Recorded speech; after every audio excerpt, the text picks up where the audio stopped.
Welcome back, everyone. In this episode, we have an interview with Charlie Munger. Charlie Munger went on recently to a 2.5-hour interview on CNBC with Becky Quick. And he covered a huge variety of topics. They basically just had random people or different investors that wrote in different questions, and he went through and answered all of them. And as Charlie usually is, he's honest. He answers these questions very directly.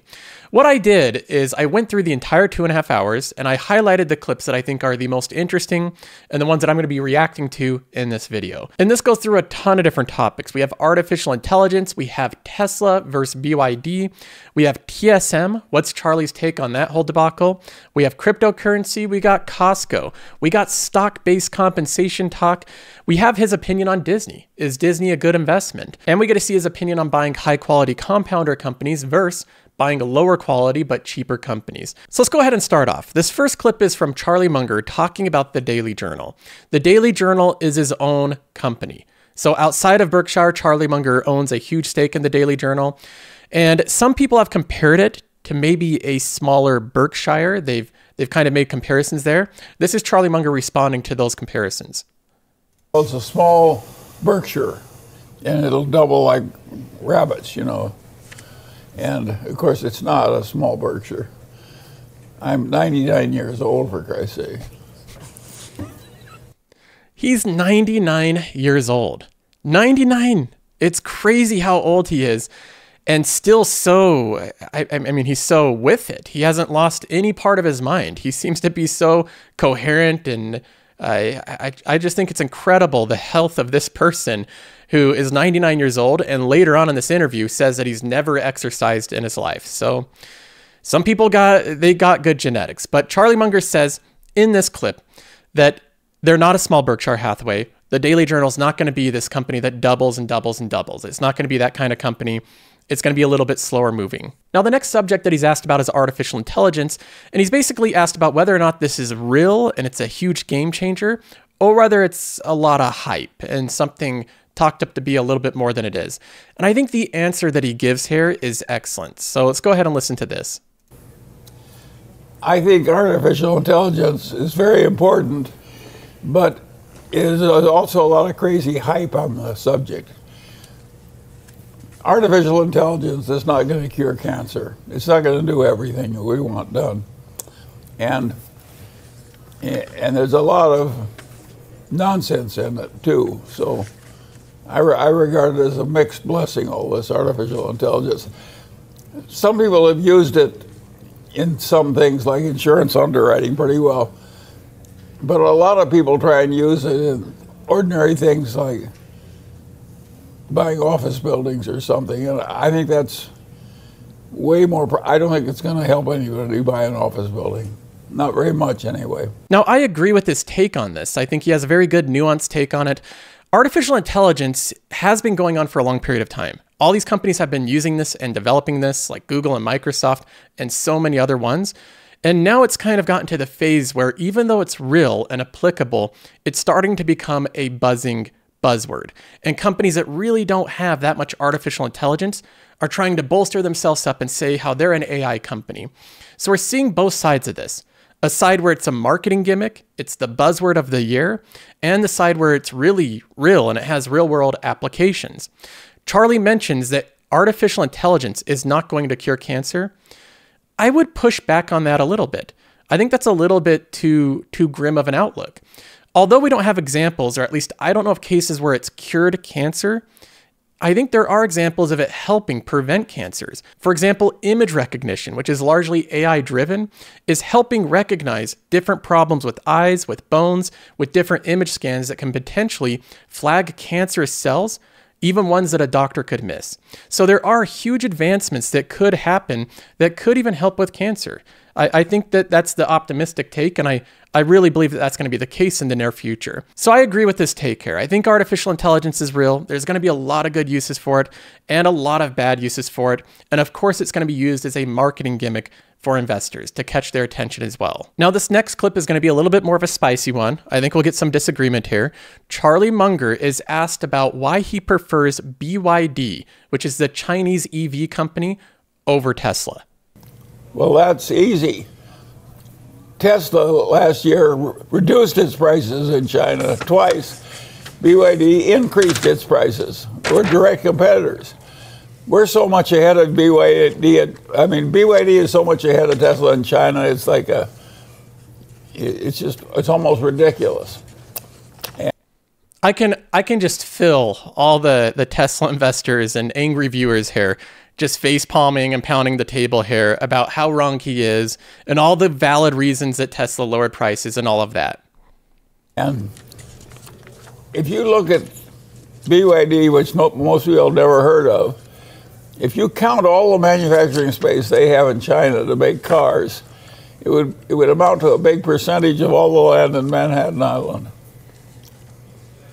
And nobody ever heard of them a few years ago. So Munger points out a couple pieces of evidence there. One, he points out that Tesla was lowering prices while BYD was raising prices. Now, there's different arguments here. Tesla lowered prices in the US to get a tax credit. They still have very high priced vehicles that have healthy margins. BYD, I believe, builds cheaper vehicles, so they're raising prices off of a lower base. But, you know, that's I think a valid piece of evidence. Lowering prices usually means that you're trying to sell more vehicles. BYD, he also notes, is much bigger and more successful in China.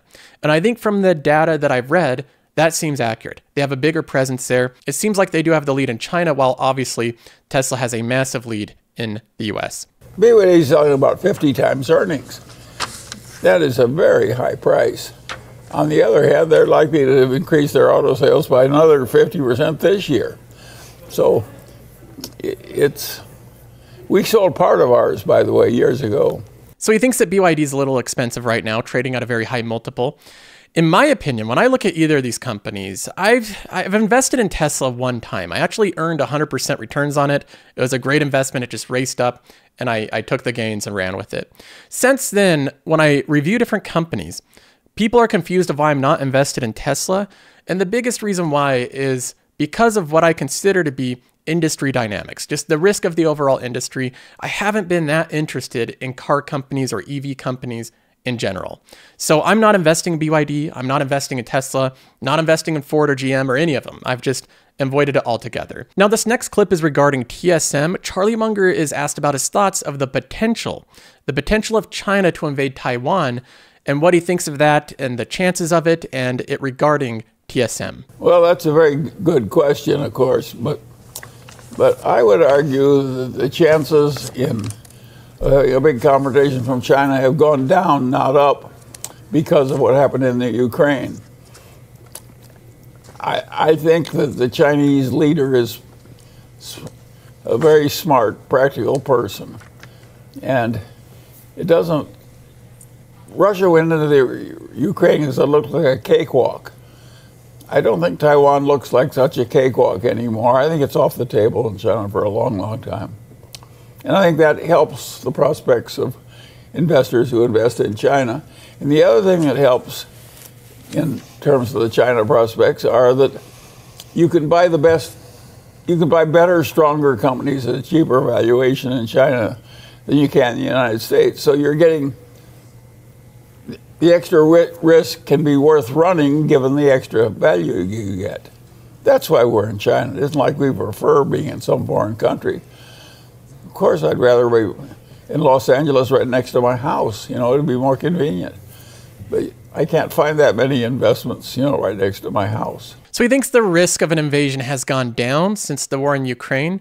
And the basic logic there is that because Russia's struggling so much fighting Ukraine, it's been a wake-up call to China as well, that if they try to fight Taiwan, it might be more difficult, which I think is a good argument. I think from what I've read, and I'm no military strategist, but what I've read is that Russia is not having a good time fighting Ukraine. Like, this hasn't been going their way. It hasn't been going well.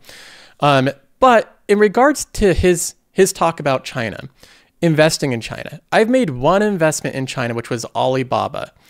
And what I found is that the risks of the country, I think, are in many cases understated.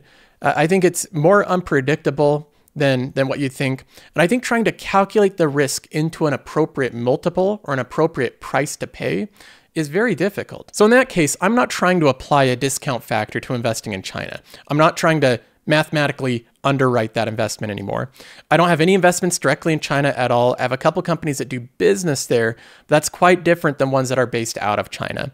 And most of my investments have almost all of their revenue coming from the West and outside of China and Russia. Now, moving on, we have his opinions on cryptocurrency, and we get to see if Charlie Munger has changed his opinion. Has he come around to crypto? Does he now see the truth that it is the new future, the new way, the digital transportation of value, and it's going to circumvent and upend our entire financial system? Let's go ahead and see what Charlie Munger now thinks of crypto. I don't think there are good arguments against my position. I think the people that oppose my position are idiots. And so I don't think there is a rational argument against my position. This is an incredible thing. Naturally, people like to run gambling casinos where other people lose. And the people who invented this crypto crapo, which is my name for it, and sometimes I call it crypto crapo, and sometimes I call it, well, crypto shit. And you can see him stall and think there a bit before he says that. And then he thinks, I'm 99 years old, I'm worth multiple billions, I can say whatever I want on this subject. So he goes ahead and crypto crapo. It's just ridiculous that anybody would buy this stuff. And it isn't. You can think of hardly nothing on earth that has done more good to the human race than currency, national currencies. They were absolutely required to turn man from a goddamn successful ape into modern successful humans in human civilization. Because it enabled all these convenient exchanges. So if somebody says, I'm going to create something that sort of replaces the national currency, it's like saying I'm going to replace the national air, you know. It's asinine. It isn't even slightly stupid, it's massively stupid. And of course it's very dangerous, and of course the governments were totally wrong to permit it. And of course I'm not proud of my country for allowing this crap, what I call the crypto shit, it's worthless, it's no good, it's crazy. It'll do nothing but harm. It's antisocial to allow it. And the guy who made the correct decision on this is the Chinese leader. The Chinese leader took one look at crypto shit and he says, not in my China. And boom, oh well, there isn't any crypto shit in China. He's right and we're wrong. I think it's safe to say his opinion hasn't changed much on cryptocurrency. Charlie Munger is still, he's not a fan. Now, in my case, I don't have the same animosity towards cryptocurrency that Charlie Munger does. He really seems to hate it. In my case, I don't see the value in it. I don't get it. I'm not going to be buying crypto. It doesn't produce any cash flows. I don't think it has any intrinsic value. I think it coincides very closely with scams and with all sorts of manner of malfeasance in the financial industry. And I think that it's a solution to largely a problem that doesn't exist. I think cryptocurrency solves something that's not a problem. We already have a very robust financial system. I have all sorts of different ways to conveniently and with insurance and encryption transfer money from one place to another. So I just don't buy the entire thesis behind crypto, and I've kept out of it for those reasons. But having said that, I don't blame anyone if they want to have a little bit of their portfolio in crypto. In my case, you're not going to see it in my portfolios. Now we're moving on from cryptocurrency to Costco. I have to disclose that Costco is a company that I do have a pretty large investment in. I have around $40,000 of value in it. It's one that's actually done quite well. But this is Charlie Munger's opinion on Costco. And he was asked, what could destroy Costco? What could actually cause this company to do poorly in the future? As long as Costco keeps the faith with its strong culture and their extreme low markup policy, I don't see any stopping it. The trouble with Costco is it's 40 times earnings. But except for that, it's a perfect damn company. Pretty straightforward take there, and I agree 100%. Part of what makes Costco great is sticking to what it's done for so long. The formula works. And in my opinion, I think it's nearly undisruptible.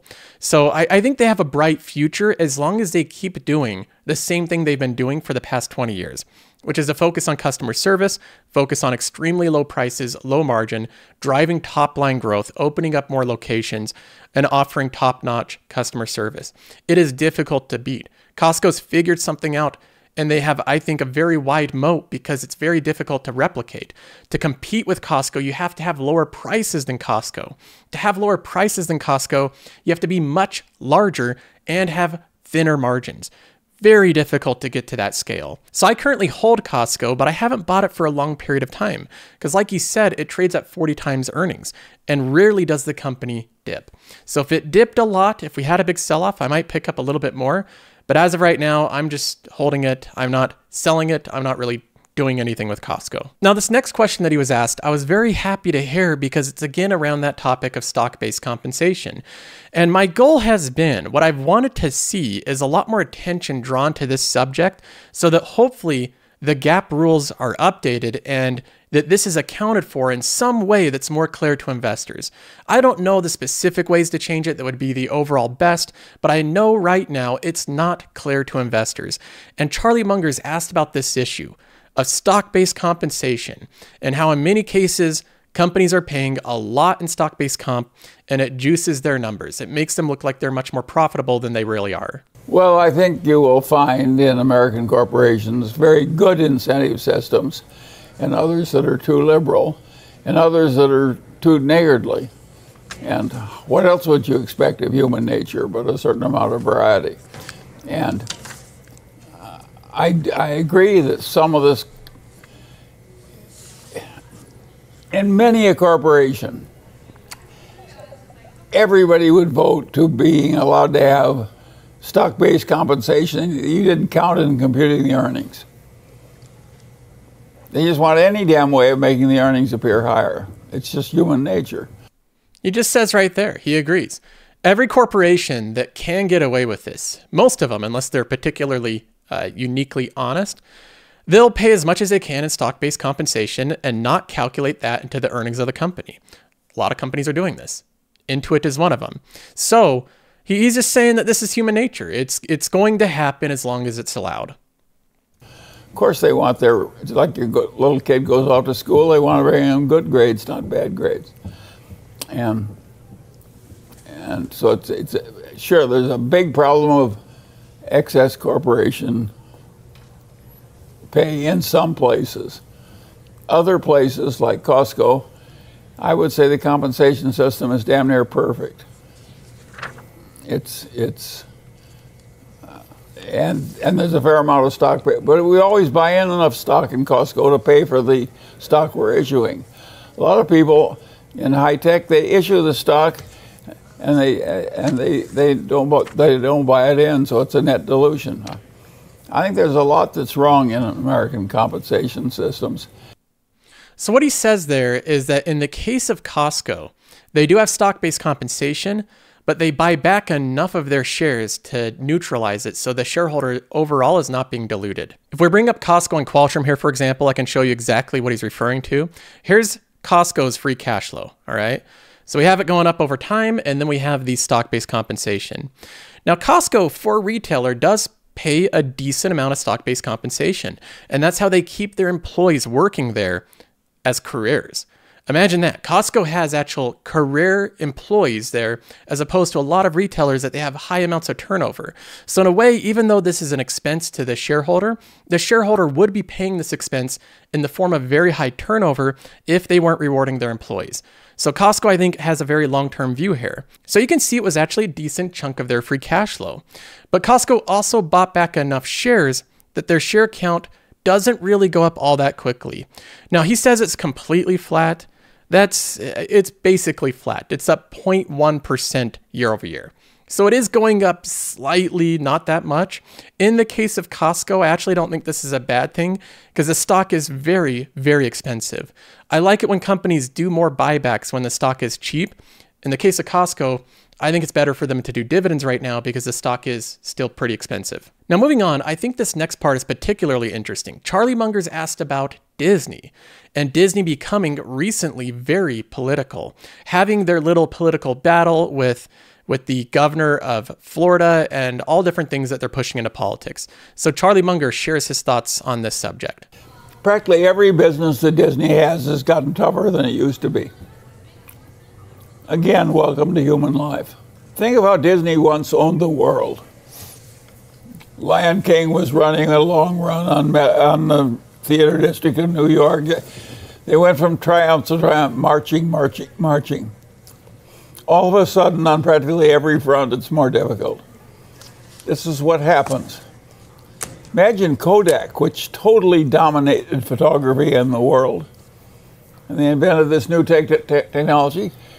Kodak wiped out its common shareholders. So he brings up the example of Kodak as a company that at one point in time was basically viewed as indestructible. It was like the biggest company in its category.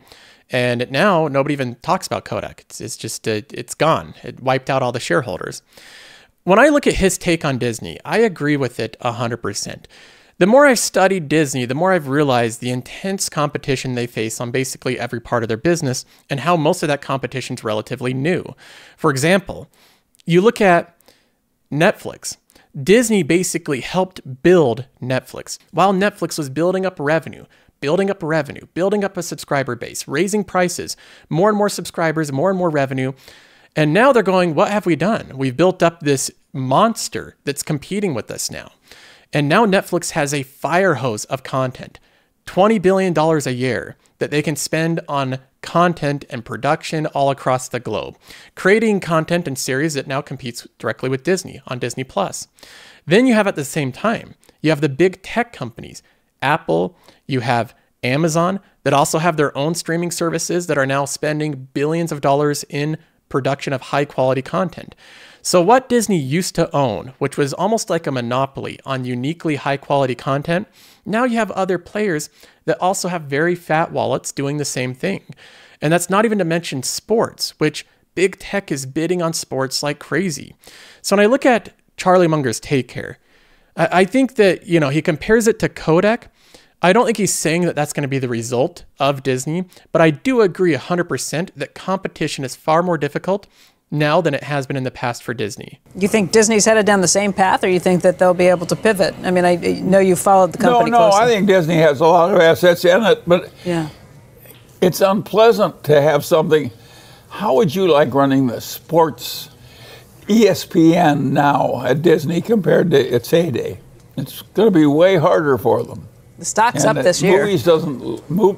Movies look to me like it's going to be a bloodbath too. So it's not a bit easy.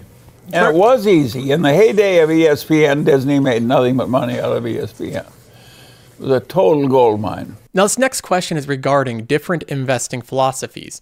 Charlie Munger is credited with being the investor that changed the way that Warren Buffett invested. Prior to Charlie Munger's involvement with Warren Buffett would buy cheap, undervalued companies. He would wait for them to go up to their fair value or intrinsic value, then he'd sell and rinse and repeat. He'd do that type of strategy. And Charlie Munger pointed out that it's not sustainable, they can't scale with a lot of wealth that way, and that there's a better way to invest, which is focusing on high-quality compounders. So he's asked about this specific style of investing and why it's superior to the alternative. A lot of Ben Graham's rise in life was during a period when there was plenty of low-hanging fruit among mediocre businesses that were way too cheap, and he was relatively rare in doing his hunting in that garden. And so he made a pretty good living for himself buying these. What happened is that that low-hanging fruit eventually went away as the aftermath of the Great Depression went away. And Ben Graham actually made more than half of all the money he made in his life out of one stock. And that stock was Geico, which was a great business.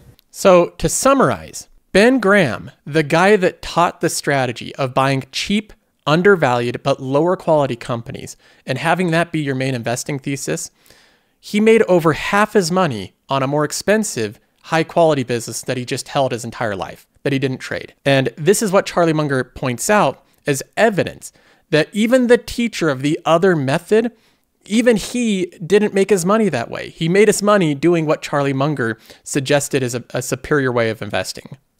So if you actually look at the great man's own life, you see that what he taught wasn't the way he got rich himself. And by the way, he told that story on himself late in life. He carefully computed how much he'd made in Geico compared to everything he had ever done in his previous life. And so you can argue that Ben Graham himself woke up once. Even Ben Graham, that talks about buying these companies that are a little bit lower quality, that are trading at a discount and waiting for them to go to their intrinsic value and selling them, doing more of this quicker trading strategy, he made the majority of his wealth buying on to one long-term high-quality company that compounded decade after decade. It goes to show how powerful that alternative of buying compounders really is. In my opinion, out of looking at all the different investment strategies I've looked at, I think the only viable alternative to an index fund is buying into incredibly high-quality compounding companies, a diversified portfolio of them, and holding them long-term. There's lots of really good companies that I think will compound for the next 10, 20, 30 years. And the strategy of trying to buy the cigar butt companies, buying them low and selling them high, you might be able to make some money that way. I think it will be less reliable. I think it will be a lot more work. I think it relies on more repeated success over and over again, which is difficult to do. So I'm doing what I think is a much easier strategy. And I agree with Charlie Munger. I agree with his philosophy here. I think that he had an incredibly positive influence on Warren Buffett. And I think that's his greatest contribution to Berkshire Hathaway, is changing the viewpoint and the philosophy of how Warren Buffett invested. Now, the final question that Charlie Munger is asked is, what does he believe is the characteristic he has that contributes the most to his success over the course of his life? Well, that's easy. Rationality. If you're just not crazy, you have a big advantage over 95% of the people. Because most people have all kinds of crazy patches. And if you just are consistently not crazy, you get a big advantage in life. So his answer is rationality, not being crazy. I think that's a very fitting answer. If I was to answer this for my own life so far, I would probably say integrity, I think, is the characteristic I think would be the most important. I think people that lack integrity, they're just bound to fail at one point or another. They can have success for a time, but it's usually short-lived, and they have a lot of struggles that are very unnecessary. But Charlie Munger's going with rationality, and granted, he's had a lot longer of a life to be able to have a say in this. So I'd take his say a little bit over mine so far. If you're patient and gratification deferrer, in addition to being not crazy, then it's practically a cinch. And then if you're exceptionally good at satisfying your commitments to other people, then you just automatically improved your resources and your chances in life enormously. So he does add in honesty there, if you fulfill your commitments that you've made to other people. So there you have it. If you're not crazy, if you act rationally on a consistent basis, and if you have integrity and honesty, life's a cinch. And I agree with him. I think that you'll get far ahead that way. That's all for this episode. I hope you enjoyed the reaction here, and I'll see you in the next one.